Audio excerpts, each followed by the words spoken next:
Hey guys, welcome to the very first episode of the Prime Savers podcast, or Primecast, we're still deciding on the name.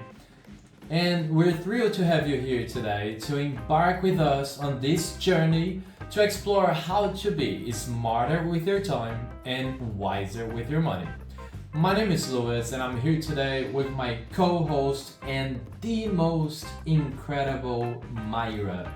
Thank you. Hi everyone, I'm Myra, and as Louis said, we are very excited to have you all with us in here, where we're going to share some stories and some experiences to help you to take control of your finances and also to make the most of your time. That's very right. And what are we talking about today, Myra? So today we're going to talk about financially free women. Alright, so let's dive straight into it. And for the first question, I'd like to know from your point of view, from the woman in this podcast, what does financial freedom mean to you and why is it particularly important for women? Okay, so I would say that financially freedom means to me not necessarily being rich, but having enough money to buy things we wanted. So of course, I'm not talking about houses and very expensive things, but starting from the beginning. So I like to consider myself free when I want to buy some clothes or anything I like it and I am able to afford it without necessarily paying credit cards or anything like that. Alright, so from what I understand, for you, financially free women would be someone that is in control of their money. Yeah. In other words. Of course. So, of course, we're talking about you having a job, you having enough payment. I don't have kids, so we got a lot of things to consider in that. But as a woman and being independent, I have pets, which they do cost something as well. And I would say that when it comes to freedom, it means that I can go whatever I want. I can go out, I can buy something, I can go out, have a dinner. You know, all of those things that we in the past would be relying on a man to provide. When we can afford ourselves, I would consider that freedom. All right. So you just explained what it means to you, but why is it so important? Why it is crucial for women to be financially independent, financially free nowadays? So I believe it's crucial for women because as we've been fighting for ages for independency, we don't want to rely on a man to provide for us. So money in a certain time represents all of it. So when we can actually have our own bills and pay for our own things, that means independence. And then that's why I believe it's crucial because that represents a lot of what a woman would do and what they want nowadays. Doesn't mean we don't want man or a partner or whatever you want to call it, but it means that you want to be able to do things on your own without depending on someone to do it for you. Okay, so in other words, you want to be independent but not alone. You want to have someone, but you don't want to depend on that person. You want to grow together. Yeah, exactly. Yes, it's not about having or not having someone. It's about being able to afford things on your own.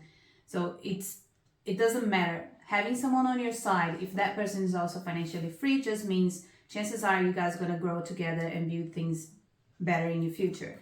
Whereas if you need to pay for everything or you rely on someone to pay for everything, that can be totally overwhelming. And then that's when people have a lot of problems. It's a fair point. Well, for me, in my opinion, I see the financial independence for women crucial because I think that women face a lot more risks than men do. Like for instance, your pregnancy. So if you get pregnant and you have a job, you're gonna have to interrupt that job for 6 months You're gonna be out of your workplace, and then you're gonna go back. You're gonna have to learn things again. If you work in, I don't know, IT, for instance, which is your scenario, and you're out of work for 6 months, a lot of things happen in IT in 6 months. So it's a massive change for a woman.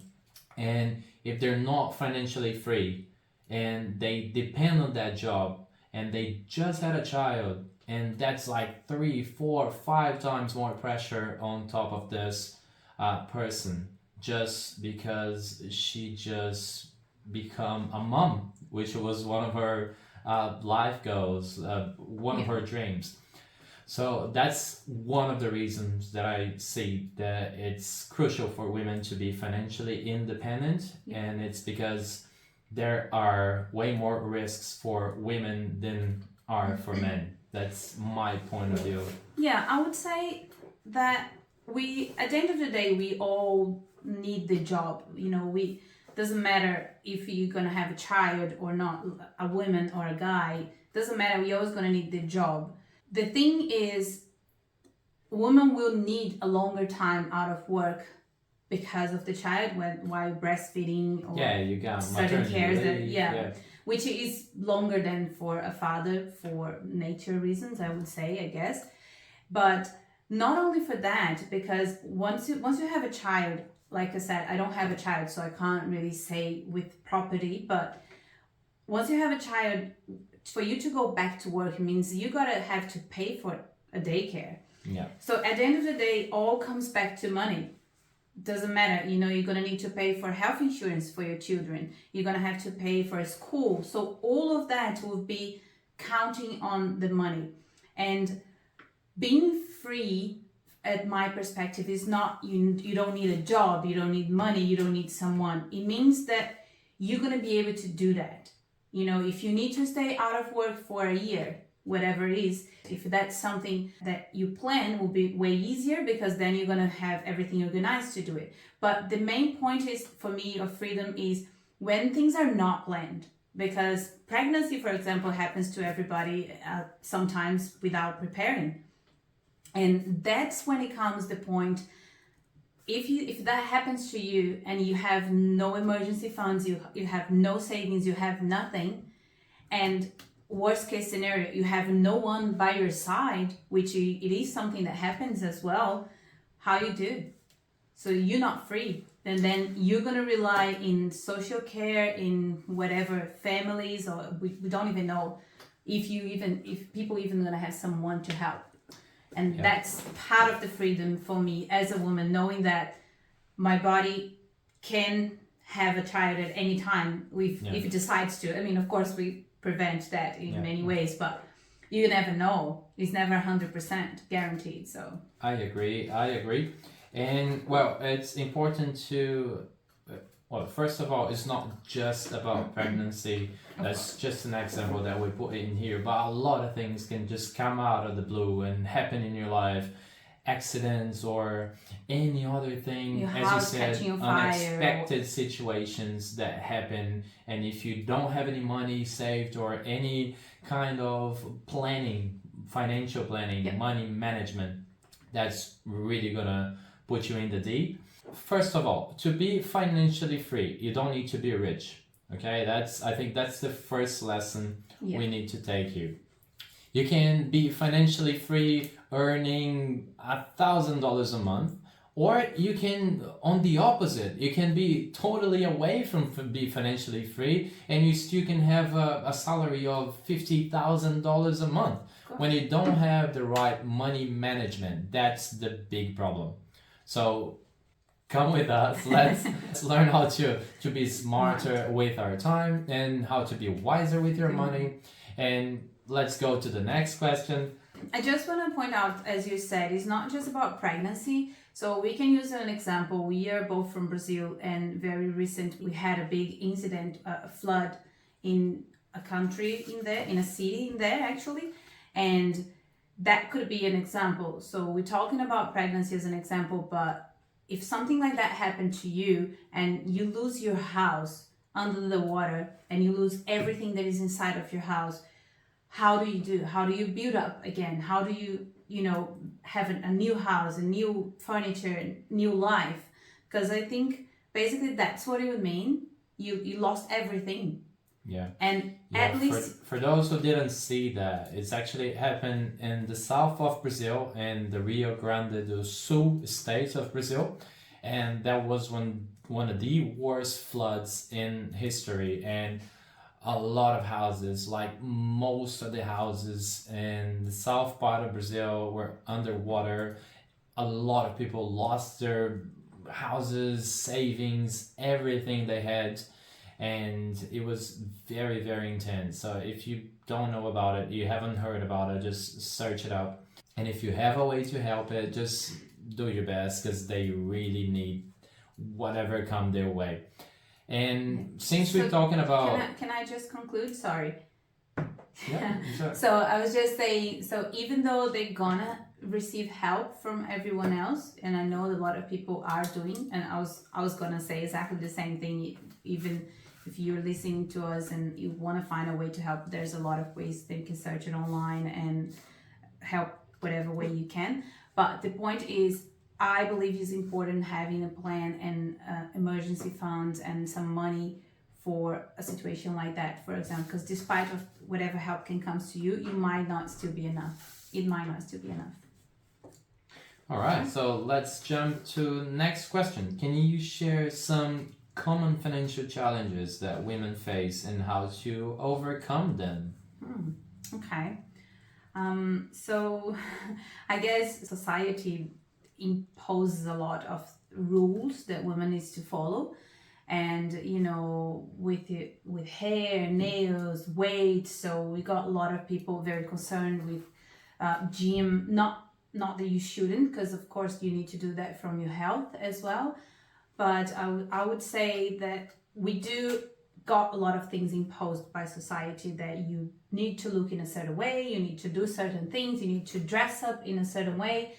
And I guess this is not just for women. I would say this is an impact for everyone. But as a woman, I know the haircut is more expensive, the nails are expensive, we got lots of treatments and beauty and makeup and creams and whatever you mentioned. We got so many stuff that we kind of need to use, whereas I believe men, not that don't need, but it's way less. So that would definitely be a big impact in finance for women. Yeah, that's very true. Well, as a man, I can say that a shortcut, a haircut is a lot cheaper for me than it is for you, because I see it all.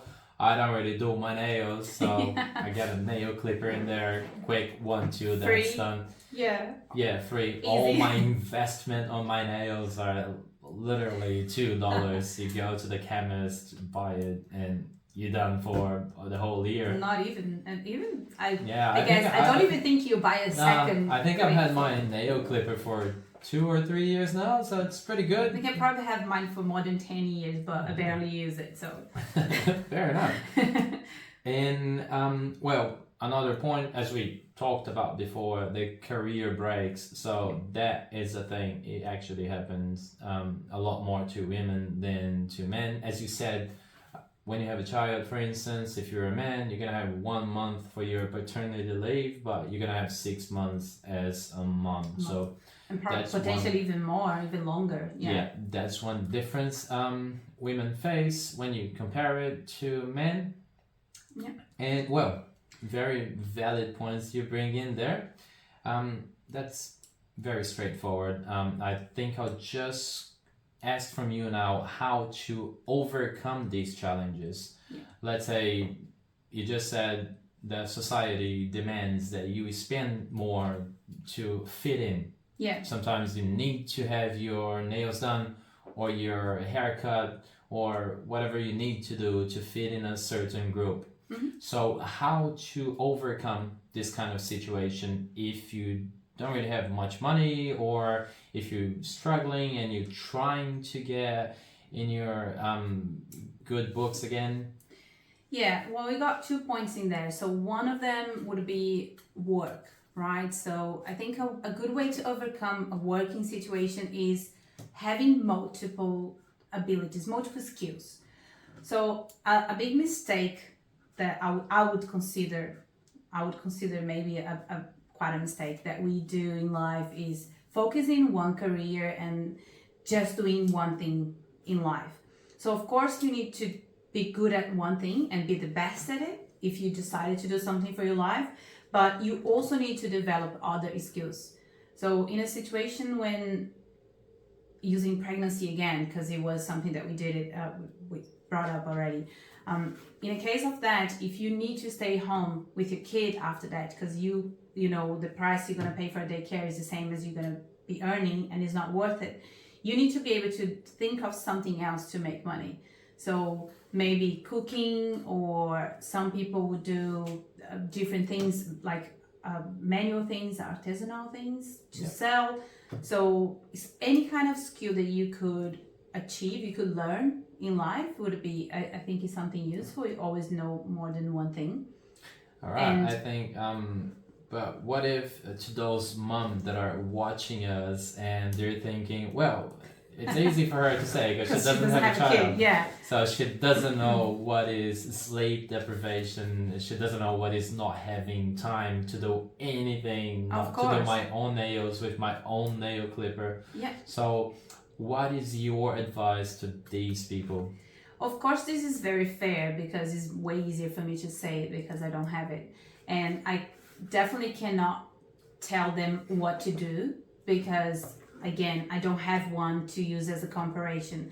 But I guess learning from the time you can, and or even learning before. If you could plan to have a child, you could do that beforehand. And that comes to what we're trying to do here. So in here, what we're trying to explain in our channel, in our podcast, in our Primecast is how to manage your money, how to manage your time. So if you can do that early on, you're going to probably already have a savings. You're probably going to have already a time organized. And for children, although I don't have my own, I've babysitted in here in Australia a few times already. And I know you can also have for them a routine. You can have a schedule. And if you are good at doing that, you're definitely going to have some time for yourself. Unless if you're sick or something that it's out of control. But if you have a right time to go to sleep, a right time to have dinner, all of those things, you will have some time free. I guarantee that any of you moms that are there, if you really think deep down, you will have that time. You'll be on your phone, just scroll down Instagram or whatever. We all do. So we tend to say we don't have time to do anything. Whereas if you actually write down everything we do in our day, we're going to be wasting a lot of time doing things that we don't even realize sometimes. So if you learn how to control your time and how to manage that, you're definitely going to be able to do that for a kid or anything else in your life. And if you really think that you don't have time to do anything because you simply don't have any time left, just start delegating. Is there anything that you do every day? You spend 2 hours every day with the dishes. You don't need to delegate to another person. Just go and buy a dishwasher. You're spending 2 hours every day. You don't have money to buy a new dishwasher. Just go to Facebook Marketplace. Go anywhere. Go on the internet. Find a cheap one. Or just, are you good at something? Just use it to make money, and then you make some side money and you buy a dishwasher. Or you need the dishwasher, you don't want to sell your service, trade in. Just offer the person, if I do this to you, would you give me that dishwasher? So there's a lot of ways that you can actually try to make yourself more time. And there's always an option that you can just go and ask. We have a lot of communities, a lot of things on Facebook, like use an example, and you could just say there, I'm a mom, I don't have time. A dishwasher would really help me to save some time. Does anyone, got a new one and doesn't want the old one anymore? I think maybe being humble to accept things as well and ask for things could help. Fair enough. Okay, so now you guys have the tips here straight from Myra.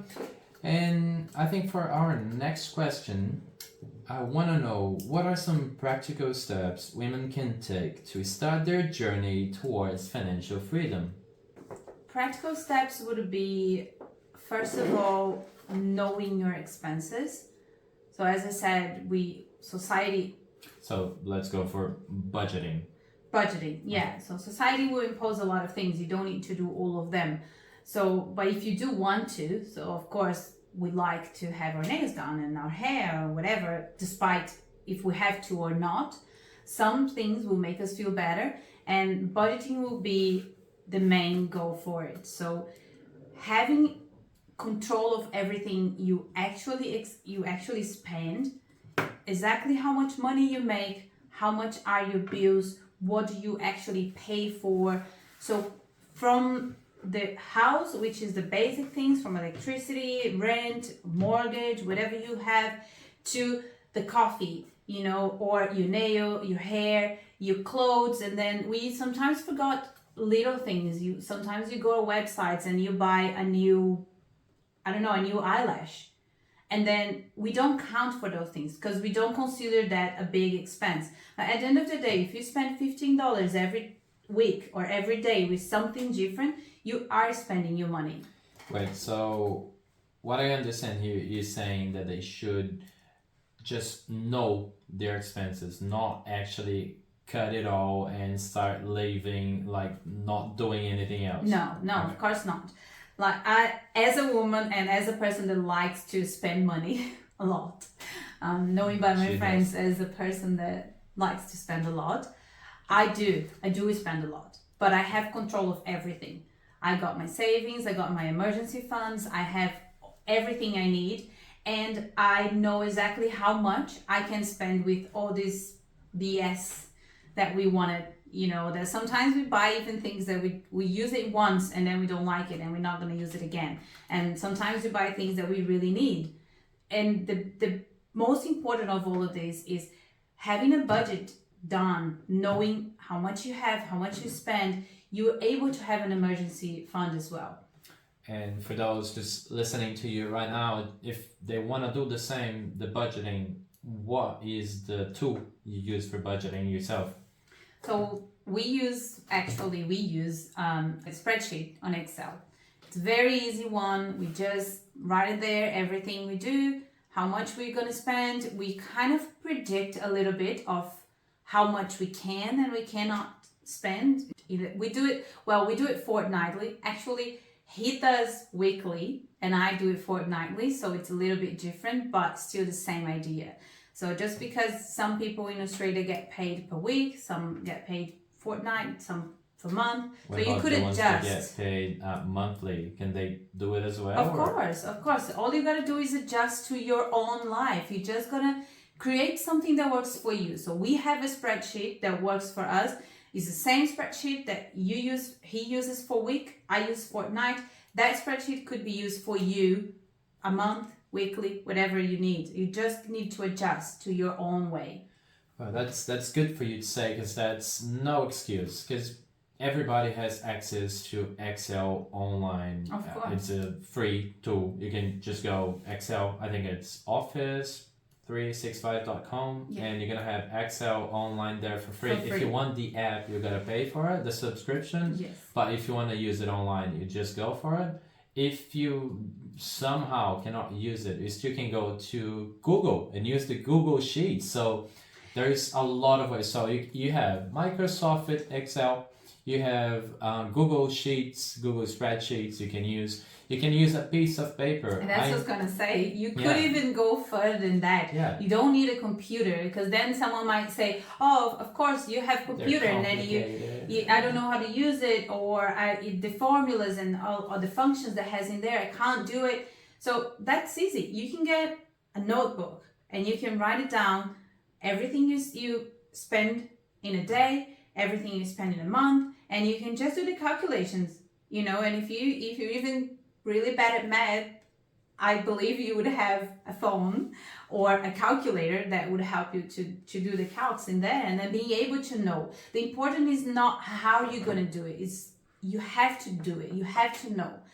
So it doesn't matter if it's going to be in a paper, in a, like simple paper like that. You're just gonna put there. That's it. I got my rent, I got my electricity, my car, the radio, I got the coffee that I want to drink every day.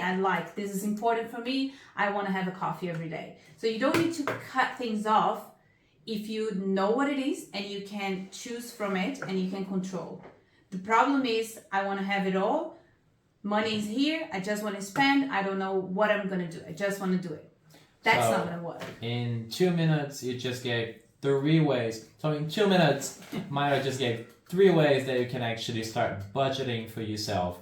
You just need a online spreadsheet. You can go through Microsoft Excel. You can go to Google Sheets, which is also free. So anybody can just create an account and go there and use it. And you have a piece of paper in case you don't know how to use the internet or you don't know what that is. You just get a piece of paper. You just draw a few columns and lines and you write down all your expenses, right? So as long as you know what you're spending and what you're spending with, that's going to help you at least have some kind of guidance for your financial life. So first step, just get your computer or get your notebook, get a piece of paper, a piece of pencil or a pen. Depends on how much you spend. And start writing down. You don't need to do it weekly as I do. You don't need to do a fortnight as Myra does it. You can do once every month or you can do once every 2 months. You know what? That's my... You can even do it daily. Yeah, you can even... No, but that's a bit trickier. But that's my task to you. Just go now and every week, just get your piece of paper and write down one expense that you see you usually spend a few times a week. So just put it down. Coffee, $5, and that's it. Do it again next week and see how you go after a few weeks. You're gonna have a little bit of an idea of how much you're actually spending and you didn't know before. All right, so... And do you have any other tips for those women trying to become financially free? I'll use my cheat sheet over here. So what I use, that I know you don't like it very much, is automating my bank transactions, my bank transfers. So anything that I need, I usually do my budget and I get 10% from my accounts and I just have an automatic transfer for my other accounts. Yeah. I like it because I don't really like to go every single detail by detail, but I know you like doing that. Yes.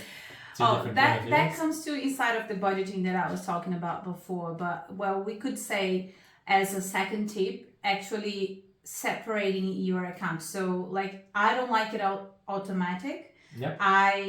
I'm a bit of control. So I like to control what I'm doing. Control freak. Not really. A little bit maybe. We never know. Never gonna know. No, but I like to control. When it comes to finances, I was always very concerned in having a good credit score. And what came with that was knowing exactly what I was doing.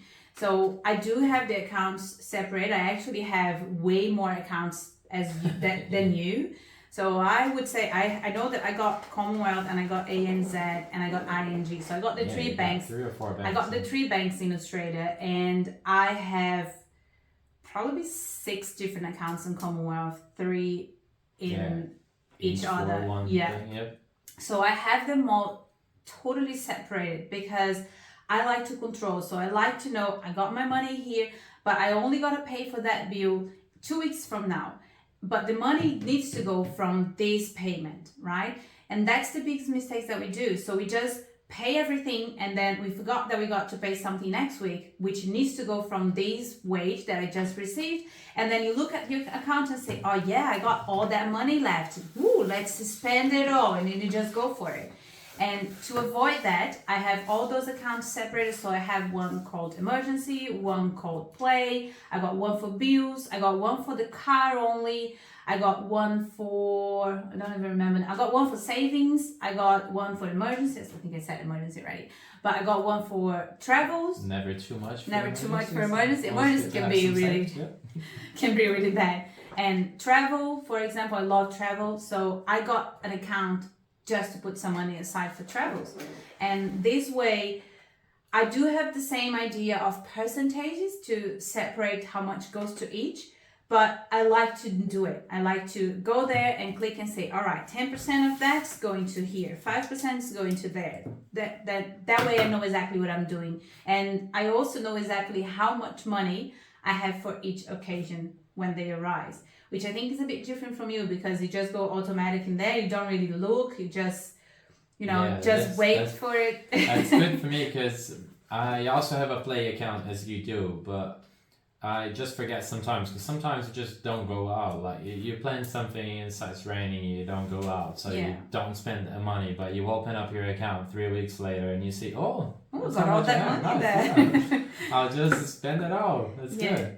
I think because, like I said, I like to have a better control of it. I like to know exactly how much money I have in there. There's always enough to do anything I want. And I like to know, all right, I want to go out. I want to go out for drinks with my friends. And I know I have that certain amount of money in my account that I can go out, I can drink, I can buy new clothes to wear if I want to, whatever I need to do. I know I got that money in there for it.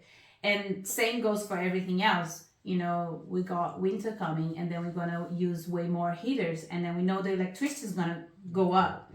I know that you usually separate a little bit of money, like you don't know how much you're going to spend, because obviously it depends on how much you consume, but you usually just have some direct debit for a couple $100 or not. I don't know how much every week, so at the end of 2 months you get this accumulated. I used to have it per month. Yep. So I used to have like a certain number, depends on how much is your usage, but I used to have per month a certain amount of money that would go directly to the actual synergy. But you don't need to do like this. So if you don't want to have a direct debit, you could just do like I do nowadays. I actually just have one account that calls bills. And I took a certain amount of money and I just put it there every time I got my payment.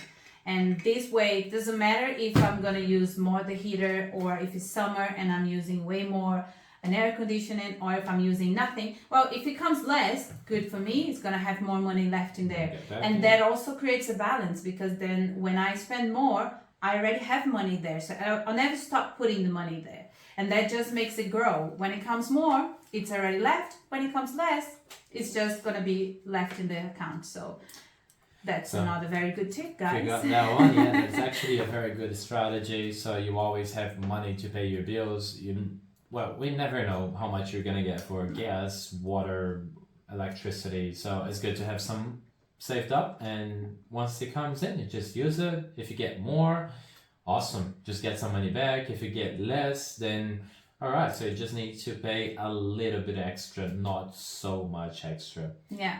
I want to add it in there, just a very important thing for those, I think that. we have time for that, yeah. I do that per month, like I said, or quarterly for the money, but it's really, really important to consider the inflation and the prices, the price increases. Because if you just put, $50 into bill accounts every month, and then everything goes up, and you keep putting $50, one time this is not going to catch up. So it's very important to remember, for whatever you're saving, if it's an emergency, you can have probably a right percentage in there, and that's it. But if you're talking about other expenses like the radio of your car, or the petrol, or the synergy, the electricity, the gas, those things, they also change, they also increases, they raise with the timing, with whatever is happening with the world, inflation, whatever is happening there. When we got COVID, maybe go lower, but all of that needs to be considered once you preparing your planning. Or otherwise, I would say always revise your plans, maybe every 6 months. Look around, check, make an average, get your last bills and say, oh, all right, this is how much I actually spend. Maybe I'm putting too much. I'm saving $200 for that, and I don't need it. I only need 50. If I put 15 there every month, that's enough. Or no, that's too little. That's going to be missing money when the bills come. So yeah, just considering the exterior things as well. All right, there you go, guys. No more excuses. So start applying at least one of those tips.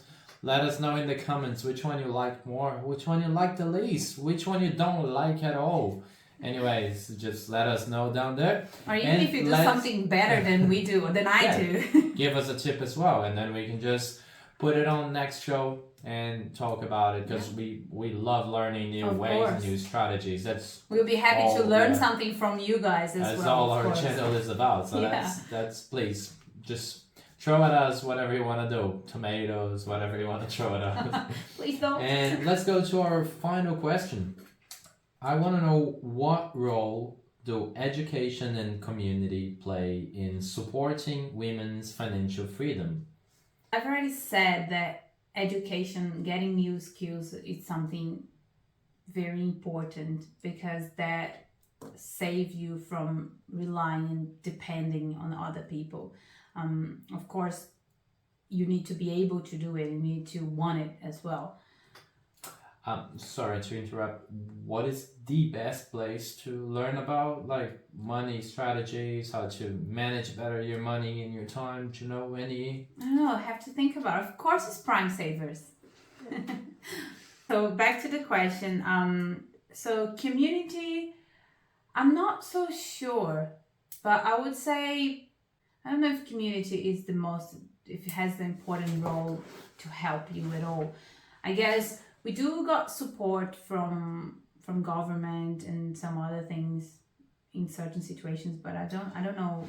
I'll go a little bit deeper. There's a group on Facebook that you usually have your discussions in. So that's pretty much the Brazilian community that you guys talk about money, and it's between women. Is that how it works? Yeah. So we got okay, so I got what you said now. So the community you meant would be like whoever could help you out. So yeah, so we got a page on Facebook called Money das Minas. That would be like money of the girls, or girls' money. It would be the correct way probably. And we just ask questions. We ask about investments. We asked about buying houses, buying things, promotions, all kind of things that are related to money, points on how to, which app you use to get points for traveling. Like we got Quantas points, and then people say, oh, you can go here, you got referrals, you got a lot of things in there that really help. So that's a very important thing. That's a very big thing that helps women to learn a little bit more free as well. Yeah, for me, I think community, it's very, very important when, well, not only supporting women financial freedom, but for anything. Like if you want to learn something, you need to join a community that is talking about that or deals with that.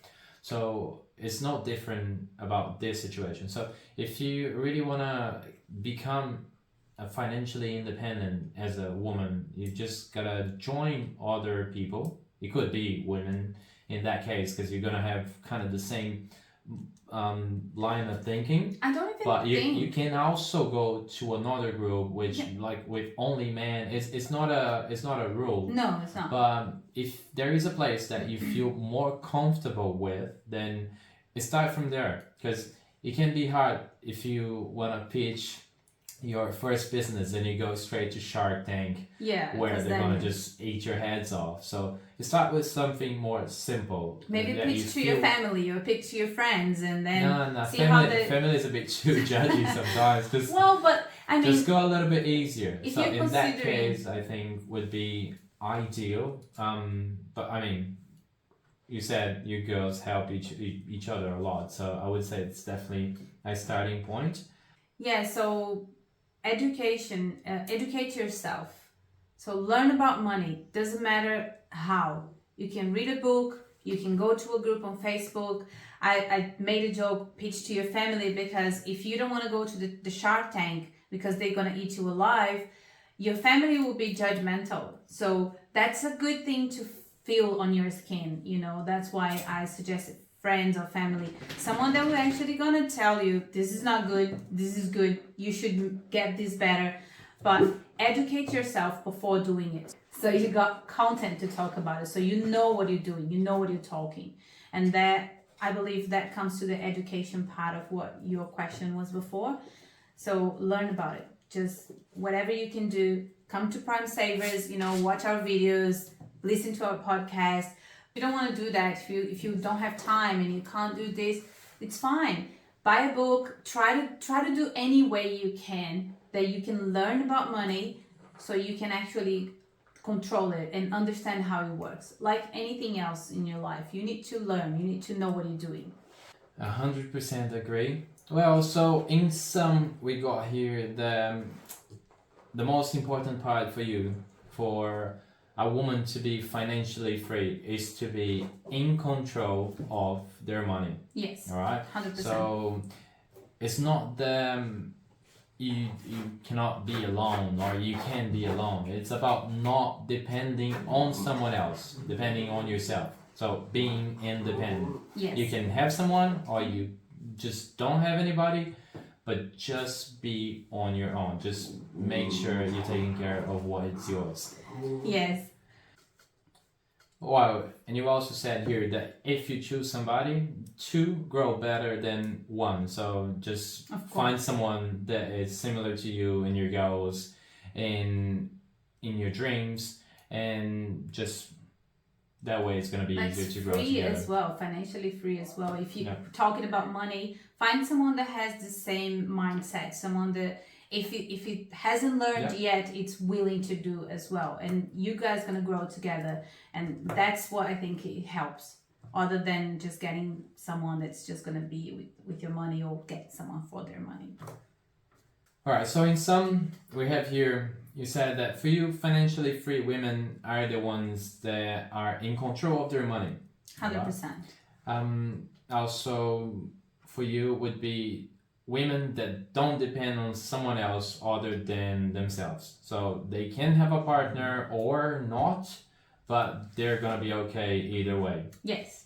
If they do choose to have someone, that they need to have someone that it's it has the same mindset as them. So that's better to grow together. Because if you two opposites, it's just gonna be a lot of sparkle on the way.